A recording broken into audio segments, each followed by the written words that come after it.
ভেঙে দিন, সব কিছু করুন। আমি বলছি লিফট খুলে বললাম অন্তত সিঁড়ি দিন একটা, ওরা উপরে উঠে আসুক।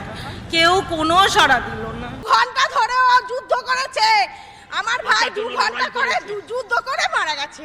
আমার ভাইকে এটা মেরে ফেলেছে।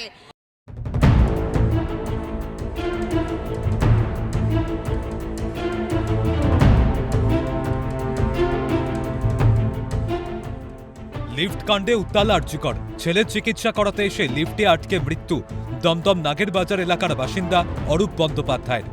মৃতের পরিবারের দাবি হাসপাতাল কর্তৃপক্ষের গাফিলতিতে এই মৃত্যু হয়েছে। 2024 সালে কাদম্বিনী কাণ্ডের পর হাসপাতালের নিরাপত্তা ব্যবস্থাকে জোরদার করার নির্দেশ দিয়েছিল সুপ্রিম কোর্ট, কিন্তু তারপরেও লিফটে আটকে এই মর্মান্তিক মৃত্যুতে উঠেছে প্রশ্ন। তবে কি পরিকাঠামোর কোনো উন্নতি হয়নি আরজিকরে?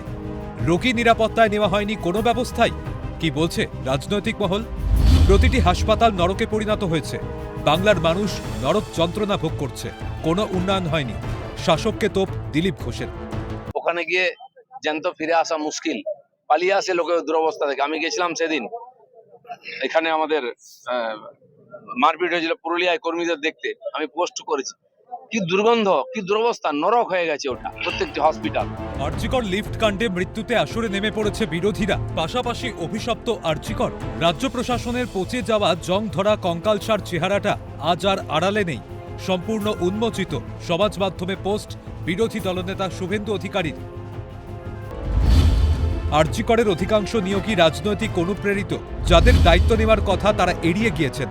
স্বাস্থ্য দপ্তরকে নিরাপত্তাজনিত বিষয়ে কোনো চিঠি লেখা হয়নি। শাসককে তোপ বিজেপি নেতার।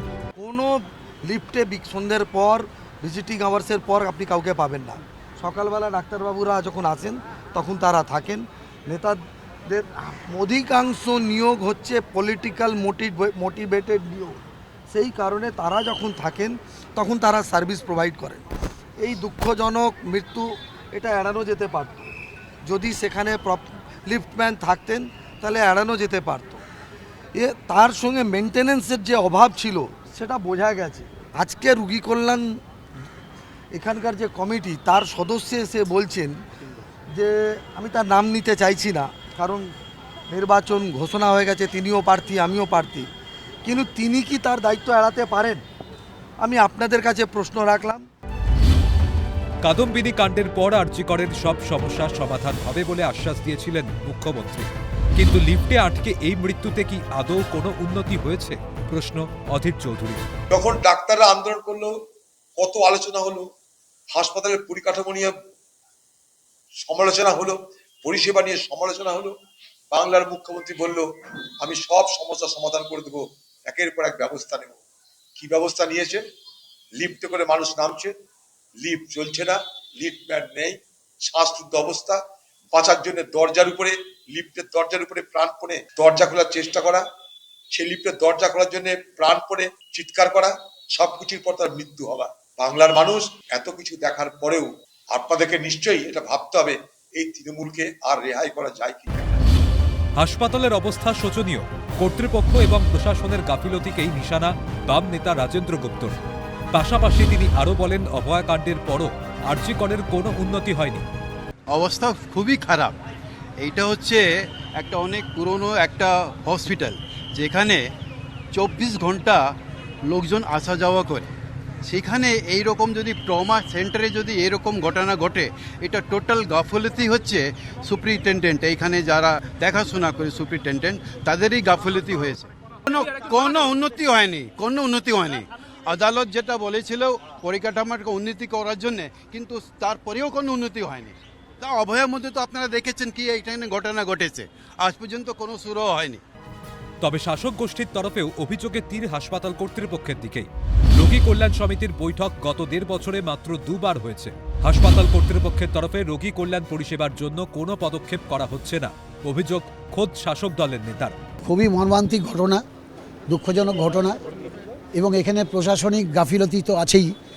ধরুন, এই যে লিফট ওঠানামা করছে, লিফটের মধ্যে টেকনিক্যাল প্রবলেম আছে, এগুলো তো প্রশাসনের সঙ্গে সঙ্গে দেখা উচিত। এটা গেল নাম্বার 1। নাম্বার 2, যারা ডিউটি করেন তারা ঠিক করছেন কিনা, ঠিকমতো করছে কিনা, এটাও প্রশাসনিক সুপারভিশন করা দরকার। চেয়ারম্যান হয় কোনো রাজনৈতিক ব্যক্তিত্ব বা জনপ্রতিনিধি নয়, নতুন নিয়মে রোগী কল্যাণ সমিতির চেয়ারম্যান হচ্ছে প্রিন্সিপাল, তো স্বভাবতই আর কনভেনার হচ্ছে এমএসভিপি। তো গত 1.5 বছর আগে সরকার নতুন কমিটি করে, তাতে রোগী কল্যাণ সমিতির চেয়ারম্যান হয় প্রিন্সিপাল, ভাইস মানে এমএসভিপি হন কনভেনার। মাত্র 2টো মিটিং হয়েছে। আমি গত সপ্তাহে এর অ্যানেক্স হসপিটাল নর্থ সুয়ার হসপিটালে আমার সাথে প্রিন্সিপাল এবং সুপারে দেখা হয়েছিল। আমি তাদের বলেছিলাম যে রোগী কল্যাণ সমিতির মিটিং ডাকুন, কারণ এইসব অব্যবস্থা আমাদের একমাত্র বলার জায়গা হচ্ছে রোগী কল্যাণ সমিতি। আমরা দৈনন্দিন প্রশাসনে মাথা গলাতে পারি না, তো রোগী কল্যাণ সমিতির মিটিংয়ে আমরা এই অভিযোগগুলো তুলতে পারি। কার গাফিলতিতে মৃত্যু? নিরাপত্তার দায় কার? রাজনৈতিক দোষারোপের নিচে চাপা পড়ে যাবে না তো মৃত্যুর তদন্ত? উত্তরের অপেক্ষায় মৃত অরূপ বন্দ্যোপাধ্যায়ের পরিবার। ক্যামেরায় সমীরণ হাওলাদারের সঙ্গে অভিরূপা সাহার রিপোর্ট, ক্যালকাটা নিউজ।